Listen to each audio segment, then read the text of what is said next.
Welcome dear ऑकर्ड्स। आज मैं आपको एक मजेदार मूवी समझाने जा रहा हूं जिसका नाम है ब्लड ग्लेशियर। मूवी की शुरुआत साल 2013 में होती है, जहां पूरी दुनिया मौसम में आ रहे खतरनाक बदलाव से गुजर रही है। वैज्ञानिकों के हिसाब से आने वाले 10 सालों में नॉर्थ पोल पर जमी सारी बर्फ पिघल जाएगी और सभी के सभी पहाड़ों के ग्लेशियर भी खत्म हो जाएंगे। इसकी वजह से पृथ्वी पर जीवन पूरी तरह से तबाह हो जाएगा और पृथ्वी के इस हाल के लिए सबसे बड़े जिम्मेदार खुद इंसान ही होंगे। अब ऑस्ट्रेलिया के पहाड़ों में 3500 मीटर की ऊंचाई पर ग्लेशियर्स रिसर्च स्टेशन को दिखाया जाता है, जहां जेनेक नाम का एक टेक्नीशियन, उसका पालतू कुत्ता टिनी और 3 वैज्ञानिक रह रहे होते हैं जो कि वातावरण में आ रहे बदलाव की जांच कर रहे हैं। जेनेक ने रात को वैसे काफी नशा किया था और अब वो किसी तेज आवाज को सुनकर जागता है। बीरथा नाम के एक वैज्ञानिक लगातार जेनेक का दरवाजा बजाई जा रही है और जेनेक की मदद मांग रही है।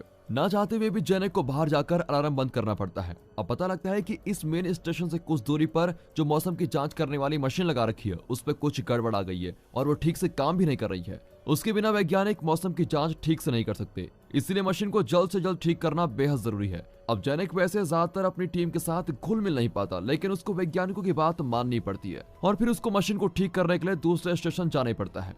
बाहर जाकर जेनेक देखता है कि उसकी डॉगी टीनी कुछ अजीब व्यवहार कर रही है और जब जेनेक टीनी को खाना खिलाने के लिए बुलाता है तो भी टीनी उसकी बात पर ध्यान नहीं देती। टीनी वैसे टकटकी लगाए ऊपर एक जगह को घूर रही होती है, जैसे कि उसने बर्फीले पहाड़ों पर कुछ अजीब सा देख लिया हो। बाद में जेनेक और एक वैज्ञानिक फाल्क पहाड़ों पर जाने के लिए अपनी तैयारी करते हैं ताकि वो खराब हुई उस मशीन को ठीक कर सके। फाल्क पता लगाने की कोशिश करता है कि जेनेक किसी के साथ घुल मिल क्यों नहीं पाता।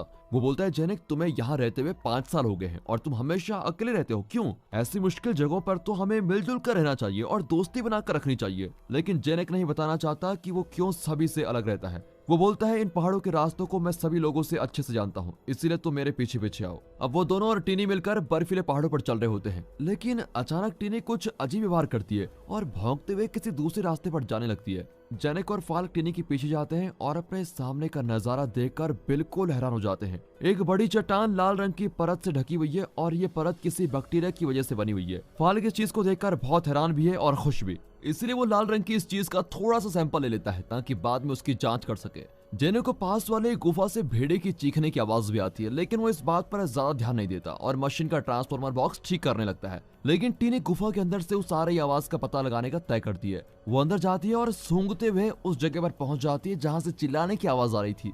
वहां पत्थरों के पास एक जख्मी लोमड़ी पड़ी होती है जो कि बहुत तेजी से सांस ले रही है। उस लोमड़ी के पेट में कुछ हिल भी रहा है और अचानक से लोमड़ी का पेट फट जाता है। अब जेनेक को गुफा से कुत्ते की रोने की आवाज आती है, इसलिए जल्दबाजी में उसका सर ट्रांसफार्मर से टकरा जाता है और दूसरी तरफ फाल्क भी जल्दी से पहाड़ से नीचे आता है। अब जेनेक भागते हुए अपने डॉगी के पास जाता है और देखता है कि उसकी डॉगी के पेट पर ताजी चोट का निशान बना हुआ है। टीनी आगे देखी जा रही होती है जहां लोमड़ी की मरी हुई लाश पड़ी हुई है और गुफा के अंदर से और भी अजीब आवाजें आ रही होती है, लेकिन जेनेक उन पर कोई ध्यान नहीं देता और अपनी टीनी को बाहर लेके आ जाता है। अब मेन बेस स्टेशन पर वैज्ञानिक उस लाल चीज की जांच करते हैं जो फाक अपने साथ लेके आया था। उस चीज में जिंदा जीव है जो कि लगातार अपने जैसे और जीव बनाए जा रहे हैं। बीरथा जेनेक को बोलती है, तुम मुझे उस ग्लेशियर पर लेके चलो जहां से तुम्हें सैंपल मिले। मैं एयर टाइट डब्बे में इस चीज का ताजा सैंपल लाना चाहती हूँ। जेनेक वैसे जाने से मना करते हुए बोलता है कि मैं रात के समय बाहर नहीं जाने वाला हूँ, गुफा के पास कोई खतरनाक लोमड़ी घूम रही है। अब सभी वैज्ञानिक बोलते हैं कि जेनेक काम न करने के बहाने बना रहा है और वो ये सब कुछ शराब के नशे में बोल रहा है। उनका मानना है कि गुफा में कोई खतरा नहीं है। हालांकि इसके बाद भी वो अगले दिन जाने का तय करते हैं। अगली सुबह स्टेशन पर कोई मंत्री आने वाली है और उसके साथ कुछ और लोग भी आएंगे, इसलिए सभी लोग तय करते हैं कि वो ग्लेशियर से मिली लाल चीज के बारे में किसी को कुछ नहीं बताएंगे। जेनेक इस बात से सहमत नहीं होता और बोलता है, मुझे इसके बारे में बताना ही पड़ेगा क्योंकि ये मेरा काम है। स्टेशन पर आने वाली मंत्री कुछ रिपोर्टर्स के साथ आई हुई है और उसके साथ ही जेनेक की पुरानी गर्लफ्रेंड तानिया भी आई हुई है। तानिया अभी भूवैज्ञानिक का काम करती है और 3 साल पहले वो भी पहाड़ों पर काम करने वाली टीम का हिस्सा हुआ करती थी। इस सब के दौरान बाकी के लोग जेनेक से बात कर रहे होते हैं कि वो बाहर से आने वाले लोगों को कुछ न बताए। वे बोलते हैं कि मंत्री और उसके साथ आए लोगों के लिए ये एक कैंपिंग की तरह है और ये सब राजनीति का एक हिस्सा है जिसमें हमें उनका साथ देना होगा, इसलिए हमें यहाँ हुई कोई भी बात उनको बताने की जरूरत नहीं है। हार्लोन नाम का एक वैज्ञानिक जेनेक को नशे की चीज देता है ताकि जेनेक सो जाए और किसी को कुछ न बताए। हालांकि उसी समय तानिया जेनेक को रेडियो की मदद से संपर्क करती है और उनके पहुंचने के बारे में बता देती है। इस बात को सुनकर जेनेक को बड़ा अच्छा महसूस होता है और बाकी वैज्ञानिकों को लगता है कि अब तो जेनेक अपनी पुरानी गर्लफ्रेंड को खतरनाक लोमड़ी के बारे में बता ही देगा। तानिया बताती है, मैं मंत्री जी के साथ सुबह होते ही पहाड़ों पर जाऊंगी ताकि हम वहां से अच्छी फोटोज ले सके।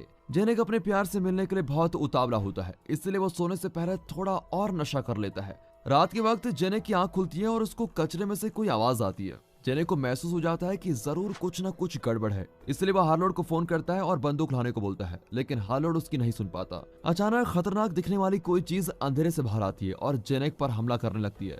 सभी वैज्ञानिक उसकी आवाज सुनकर वहां बाहर आते हैं और जेनेक उनको बोलता है कि सभी लोग यहाँ से भाग जाओ और छुप जाओ। वो बोलता है मेरे ऊपर किसी अजीब से दिखने वाली लोमड़ी ने हमला किया जिसके सर पर सींग भी थे, लेकिन कोई भी जेनेक की बात पर विश्वास नहीं करता और उनको लग रहा है कि जेनेक ये सब कुछ नशे में ही बोल रहा है। लेकिन जेनेक को विश्वास है कि जो भी उसने देखा वो बिल्कुल सच है, इसलिए वो इस खतरे के बारे में मंत्री को बताना चाहता है। हमारे टेक्नीशियन और वैज्ञानिकों के बीच एक छोटी सी लड़ाई शुरू हो जाती है और हार्लोड जेनेक को शांत करके बोलता है जेनेक तुम अपने बेड पर जाओ, हम उस लोमड़ी को कल पकड़ेंगे। बेचारा परेशान जेनेक अपनी डॉगी को लेकर अपने कमरे में चला जाता है और सोने से पहले जेनेक हार्लोड को एक शिकारी की कहानी सुनाता है जो कि आसपास ही रहा करता था। जेनेक बोलता है जब वो शिकारी आदमी मरा था तब उसके पास टिनी बहुत ही जख्मी हालत में पड़ी हुई थी।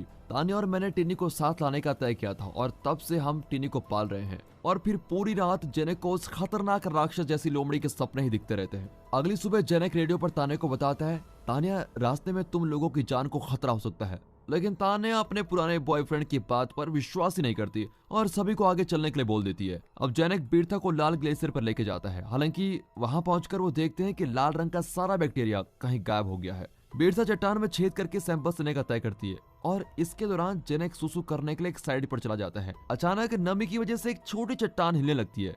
ये हिलती हुई चट्टान असल में एक बीटल है जिसमें बैक्टीरिया की वजह से बदलाव आ गया है और वो बीटल हमला करने लगता है। अब जेनेक इससे बहुत घबरा जाता है और उसको लात मारता है जिससे वो बीटल एक तरफ ही गिर जाता है और अपने खोल में छुप जाता है। इस सब के दौरान मंत्री और उसके लोग मेन स्टेशन की तरफ आ रहे होते हैं। तान्या मौसम में तेजी से आ रहे बदलाव के बारे में रिपोर्टर्स को बताती है। सभी लोग एक सुंदर सी जगह फोटोज लेने के रुकते हैं। फोटोज लेते समय फोटो लेने वाले आदमी को एक बहुत बड़ा मच्छर काट लेता है और उस मच्छर का पेट लाल बैक्टीरिया से भरा हुआ है। दूसरी तरफ वैज्ञानिक अजीब से इस बीटल की जांच कर रहे होते हैं। बीटल अचानक ही तेजी से हिलता है जिसकी वजह से सभी घबरा जाते हैं, लेकिन बीरथा सभी को विश्वास दिलाती है कि इसमें घबराने की कोई बात नहीं है। बीटल के हिस्सों की जांच करने के बाद वैज्ञानिकों को पता लगता है कि इस बीटल में वही जीव है जो कि लाल ग्लेशियर वाली चीज में मिला था। बीरथा बताती है कि ये अजीब बीटल किसी तरह से लोमड़ी और कीड़े का मिक्सचर है। वो जांच करके बताती है कि ये लाल बैक्टीरिया अलग अलग जानवरों के डीएनए को मिला सकता है जिसकी वजह से अलग अलग तरह के जानवर बन सकते हैं। वो आगे बताती है कि जब लाल ग्लेशियर पिघला होगा तब जमा हुआ बैक्टीरिया पानी के साथ मिला होगा जिसको लोमड़ी ने पिया होगा और लोमड़ी का डीएनए उस कीड़े के डीएनए के साथ मिला होगा जिसको उसने खाया होगा, जिसकी वजह से एक नया तरह का जानवर बना होगा। जेनेक पूछता है कि मान लो कि अगर लाल बैक्टीरिया वाला कोई जानवर किसी इंसान को काट ले या इंसान की चोट को चाट ले तो क्या होगा। बीरथा बताती है कि इस तरह का कोई भी जानवर एक ऐसे भेड़े की तरह होगा जो कि सभी में बीमारी फैलाएगा और अगर वो किसी इंसान को काट लेगा तो उस इंसान का दिमाग भी एक जानवर की तरह हो जाएगा। इसके बाद जेनेक अपने कमरे में जाता है और टिनी के जख्म को देखता है। उसको समझ आ जाता है कि टिनी के पेट में कोई अजीब सी चीज बड़ी हो रही है। जेनेक एक और बार अपनी तान्या को फोन करता है और उसको समझाने की कोशिश करता है कि मंत्री जी और बाकी लोगों को किसी और रास्ते से आना चाहिए क्योंकि अभी जिस रास्ते से वो आ रहे हैं उस रास्ते पर लाल बैक्टीरिया वाले जानवरों का खतरा हो सकता है। अब अपनी बात करने के बाद जेनेक को एक बहुत ही मुश्किल फैसला लेना है। उसको पता लग गया है कि उसकी प्यारी टीनी लाल बैक्टीरिया का शिकार बन चुकी है, इसलिए जल्दी से उसकी दर्दनाक मौत हो जाएगी। वो टीनी को मारकर उसका दर्द कम करना चाहता है, लेकिन वो ऐसा करने में भी हिचकिचाता है। टीनी अपने मालिक की तरफ मासूम आंखों में देखती है जैसे कि वो बोलना चाहती हो कि प्लीज मुझे मत मारो, और इस वजह से जेनेक को फैसला लेने में और भी मुश्किल हो रही होती है। यहाँ तान्या जेनेक की बात मानते हुए अपने साथियों को बताती है कि किसी वजह से हम लोगों को अपना रास्ता बदलना होगा। मंत्री किसी छोटे रास्ते से जाने का तय कर लेती है और तान्या इस बारे में फिर से जेनेक को बता देती है। रेडियो पर तान्या टीनी के रोने की आवाज सुन लेती है और बोलती है जेनेक तुम मेरे आने का इंतजार करो, हम मिलकर टीनी को बचाने का कोई रास्ता ढूंढ लेंगे।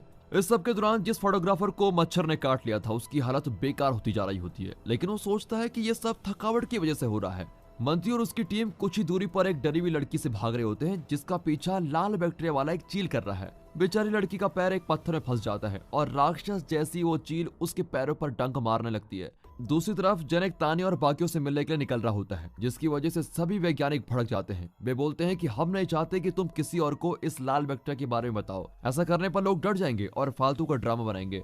हमारे पास एक अच्छा मौका है, हम इस खोज से दुनिया को बदल सकते हैं और ऐसा करने पर हम लोग भी मशहूर हो सकते हैं। वो जेनेक से बोलते हैं कि तुम कुछ समय तक के बाद हम लोगों के बीच ही रहने दो, तब तक हम सभी अपनी जांच पूरी कर लेंगे। लेकिन जेनेक इस बात को मानने से बिल्कुल इनकार कर देता है, जिससे बीरथा भड़क जाती है। फिर जेनेक ये बोलकर वहां से निकल जाता है कि मैं तुम लोगों की धमकियों से नहीं डरता, अगर हिम्मत है तो मुझे रोक के दिखाओ। रास्ते में जेनेक को एक मरी हुई बकरी मिलती है जिसका पेट फटा हुआ है। वो इधर उधर बड़े ध्यान से देखता है और सोचता है हम लोग काफी खतरे में हैं। लाल बैक्टीरिया का खतरा हम लोगों के पास पहुंचा जा रहा है। जिस आदमी को बड़े मच्छर ने काटा था उसको तेज बुखार हो गया है, इसलिए पूरी टीम रास्ते में रुकने का तय करती है। मच्छर ने जहाँ पर काटा था वो सूज गया है और उसमें पस भी भरने लगा है। तान्या सभी लोगों को जल्दी जल्दी से स्टेशन पर लेके जाना चाहती है, इसलिए वो सभी को आगे बढ़ते रहने को बोलती है। अचानक वो लड़की जिस पर चील ने हमला किया था वो भागते हुए मंत्री की टीम की तरफ आती है। बेचारी लड़की नीचे गिर जाती है और घबराहट की वजह से कुछ भी नहीं बोल पाती।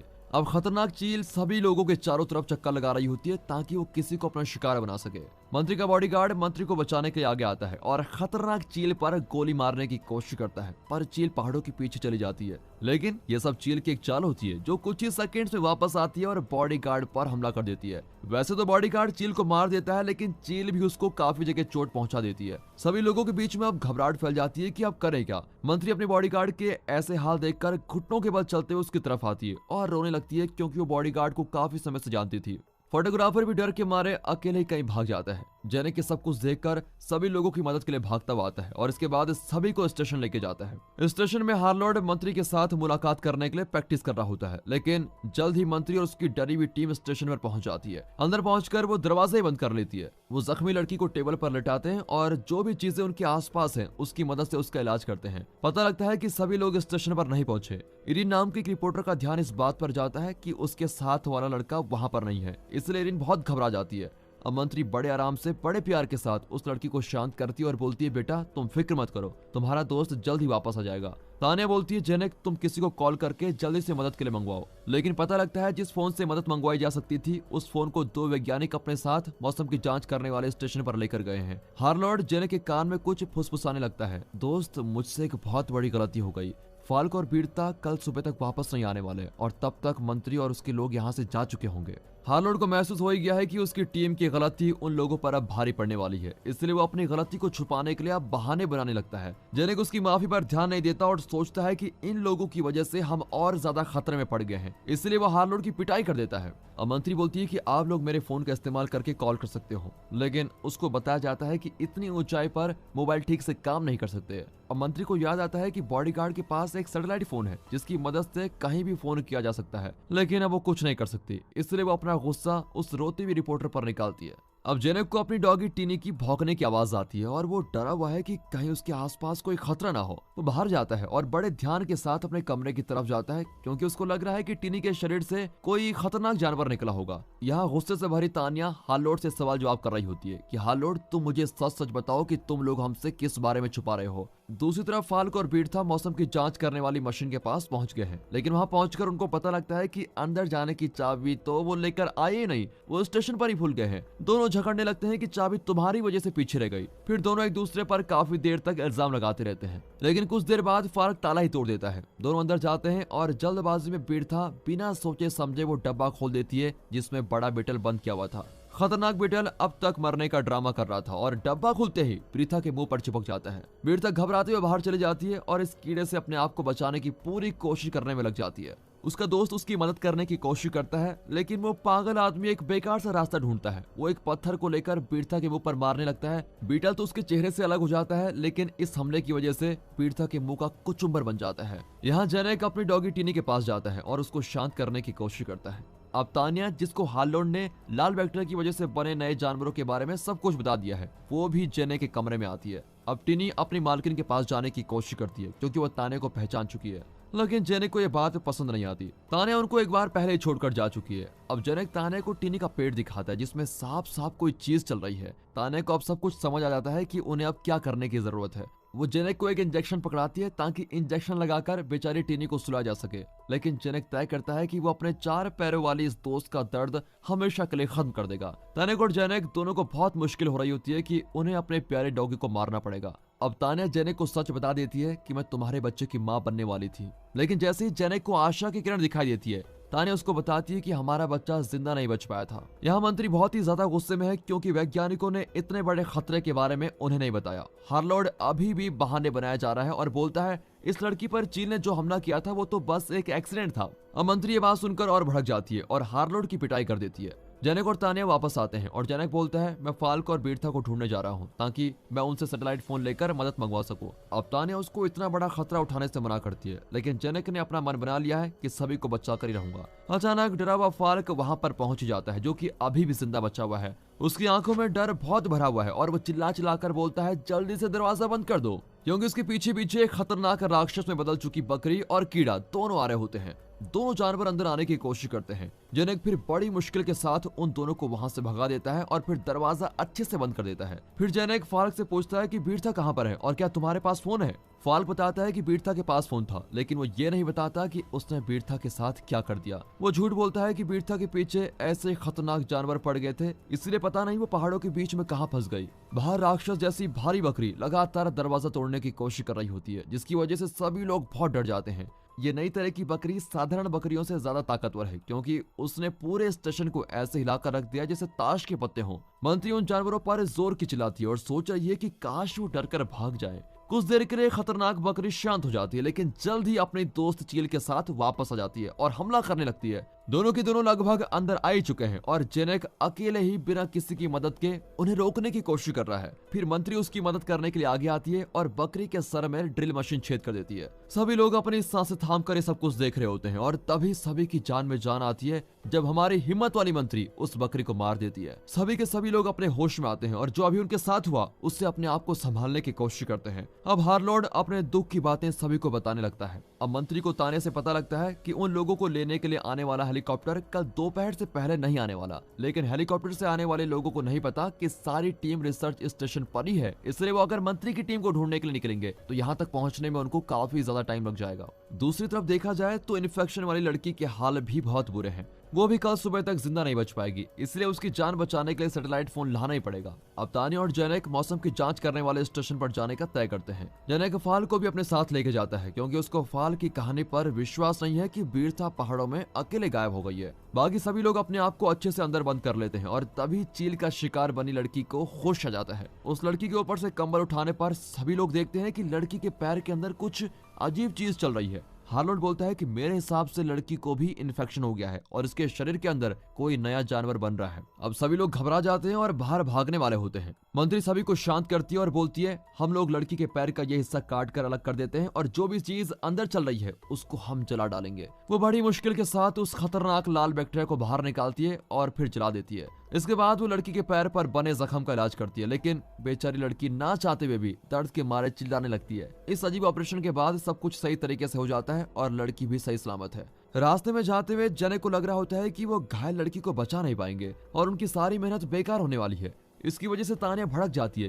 क्योंकि वो पहले ही अपने होने वाले बच्चों को खो देने की बात से अभी भी दुखी है। मौके का फायदा उठाते हुए फाल्क वहां से भागने की कोशिश करता है, लेकिन जेनेक उसको बंदूक दिखाते हुए रोक लेता है। यहाँ मंत्री और उसके साथ रुके हुए लोग जश्न मना रहे होते हैं कि वे ऑपरेशन को ठीक कर पाए। कोई बाहर दरवाजे को जोर जोर से पीटने लगता है और अंदर आने के लिए बोल रहा होता है। हार्लोड दरवाजा खोलता है और बाहर दरवाजा बजाने वाला आदमी कोई और नहीं, ये वही आदमी है जिसको बड़े से मच्छर ने काट लिया था। वो अंदर आता है और उसका पूरा चेहरा भयानक छालों से भरा हुआ है और वो सभी के पास जाता है और सभी से बोलता है प्लीज कोई मेरी मदद करो, प्लीज कोई तो मेरी मदद करो। अचानक उसके सर पर बहुत सारे छोटे छोटे कीड़े निकलने लगते हैं, जिसकी वजह से स्टेशन में सभी लोगों के बीच भगदड़ मच जाती है। गलती से हार्लोड के हाथ पर थोड़ी आग लग जाती है और जल्दी से वो उसके पूरे शरीर पर फैल जाती है। वो घबराकर बाहर भाग जाता है और मंत्री अंदर से दरवाजा बंद कर लेती है। यहाँ जेनेक और उसके साथी उस मौसम की जांच करने वाले स्टेशन पर पहुंच चुके हैं, लेकिन उनको बीरथा कहीं नहीं मिलती। फाल्क ऐसे नाटक करता है जैसे कोई बीरथा को स्टेशन में ढूंढने जा रहा हो, लेकिन अंदर जाकर वो रोने लगता है, क्योंकि उसको बार बार याद आ रहा है कि उसने ही बीरथा को मार डाला। उसको वहां नीचे गिरी हुई एक बंदूक दिखती है और वो उसको अपनी जेब में डाल देता है।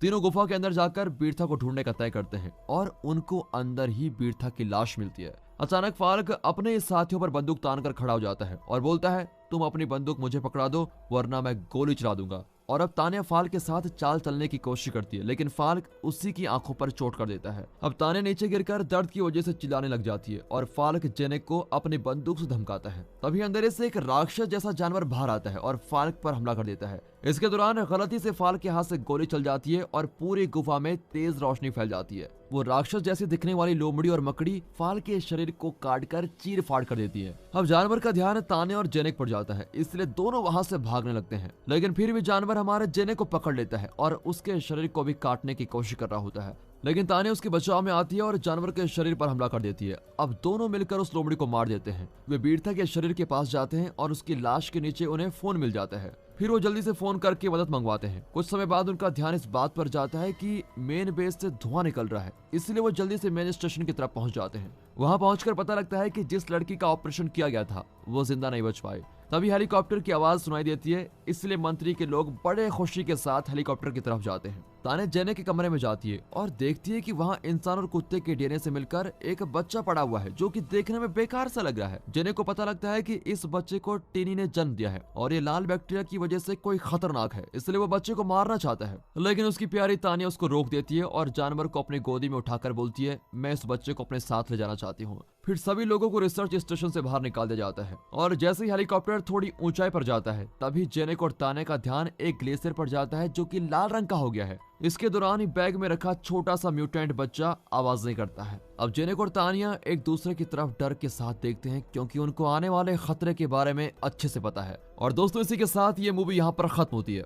दोस्तों जाने से पहले आपको एक ऐसी मूवी सजेस्ट करना चाहता हूं जिसमें एक फादर अपनी बेटी के लिए इतना कॉन्शियस होता है, उसकी रक्षा करने के लिए इतना चिंतित होता है कि वो उसको एक ऐसी पैंट पहनाता है जिसमें लॉक लगा के रखता है ताकि कोई उसके साथ गलत हरकत ना करे। जी हाँ दोस्तों, सुनने में थोड़ा अजीब लग रहा होगा लेकिन इस मूवी का नाम है robin hood man in tight. बाकी दोस्तों मूवी को देखिए, एंजॉय कीजिए, मिलते हैं अगली वीडियो में, तब तक के लिए गुड बाय, अपना ख्याल रखिएगा and finally thanks for watching.